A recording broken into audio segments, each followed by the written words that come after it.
میرے بھائی صحیح مسلم میں حدیث ہے کہ جو درندے ہیں نا، درندے جی جی یعنی وحشی درندے، چاہے وہ چرندوں میں ہوں یا پرندوں میں، وہ نبی علیہ السلام نے انہیں حرام فرمایا۔ اب درندے کی ڈیفینیشن کسی مفتی نے نہیں بتانی، یہ بتا بھی سکتے ہیں کہ تھوڑی بہت سائنس پڑھ لیں، ہم انہیں یہ نہیں کہیں کہ جا کے سائنس کی ڈگری لیں۔ کسی سائنٹسٹ سے پوچھیں کہ کوا جو ہے یہ درندہ ہے یا پرندہ ہے، تو یہ درندہ ہے، چیل درندہ ہے کیونکہ گوشت خور ہے۔ پرندہ کون سا ہے؟ کبوتر، ٹھیک ہے، اسی طریقے سے مرغابی، اسی طریقے سے مرغی، اگرچہ وہ اڑ نہیں سکتی لیکن پرندوں کی اسپیشیز میں آتی ہے۔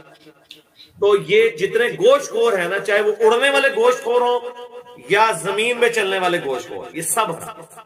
خنزیر کے بارے میں قرآن میں اس لیے آیا کہ اس کے اندر ڈوئل ہے، یہ اومنی ورس ہے، اور بھی ورس بھی ہے، اور یعنی یہ گوشت خور بھی ہے اور سبزی خور بھی ہے۔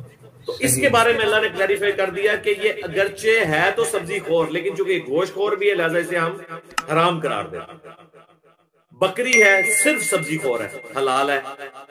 گائے، اونٹ، بھینس، یہ سب سبزی خور ہے۔ تو کوا اگر ہے تو میرے بھائی نے کوے کھلائے نا آپ۔ یہ تو جب ہم بریلوی تھے نا تو ہمیں تو ان باتوں کا پتہ ہے، لیکن یہ تو وہ ہیں بیچارے جو کہتے ہیں ہم تو ڈگری کر کے فارغ بھی ہو گئے تھے، ہمیں نہیں پتا تھا المحنت میں کیا لکھا ہے۔ میں نے تو اپنی زندگی میں اب تک، حالانکہ میں تو درس نظامی میں نے پڑھا ہے، میں نے المحنت المفنت کا ہمیں تو پتہ بھی نہیں تھا اس میں کیا لکھا ہوا ہے۔ یہ قصے پرانے ہو چکے تھے، یہ بحثیں ختم ہو چکی تھی، نئے سرے سے ایک پرانے قصے اٹھا کے امت میں آگ لگا دینا۔ واہ واہ سرکار، سبحان اللہ، آپ کو پتہ ہی نہیں تھا المحنت میں کیا لکھا ہے۔ تو ان کو کوے کا بھی پتا چلا ہوگا، تو یہ ابھی جو ہے نا وہ بچپن میں کھیلتے ہوں گے نکر پہن کے گلی میں، تو ہمیں اس وقت بھی پتا تھا کہ ہم بریلوی ہیں اور یہ دیوبندی ہیں، اور دیوبندی کوے کو حلال سمجھتے ہیں۔ یعنی میں ابھی بالغ بھی نہیں ہوا تھا نا، تو مجھے پتا تھا کہ کوا جو ہے نا دیوبندیوں کے نزدیک حلال ہے، اور ہم ان کا مذاق اڑایا کرتے تھے۔ جب کوئی تبلیغی جماعت آتی تھی تو ہم کہتے تھے ان کو کوا پکا کے کھلاتے ہیں۔ کوا اگر باندھ کے رکھا جائے اور اس کو کئی دنوں تک صاف غذا کھلائی جائے، صاف ستھری غذا، تو پھر وہ حرام، اس کا کھانا جائز ہے۔ تو چلیں انہوں نے دوبارہ سے بے عزت کروانا ہے تو ٹھیک ہے، آپ اس کے اوپر میمز بنیں گی، ٹھیک ہے، کوے روسٹ کر کے پیش کریں۔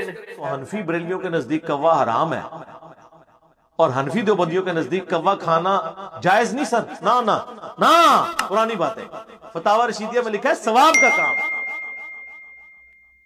تو میرے خیال ہے اب حنفی دیوبندی علماء کی جب آپ دعوت کریں تو انہیں کوا روسٹ کھلایا کریں، کیونکہ وہ اور انہیں بتائیں کہ چونکہ یہاں پہ بریلوی زیادہ ہیں اور وہ اسے حرام سمجھتے ہیں، تو ایسے موقع پہ اس کو کھانا کھلانے والا بھی ثواب اسے بھی ملے گا، ٹھیک ہے۔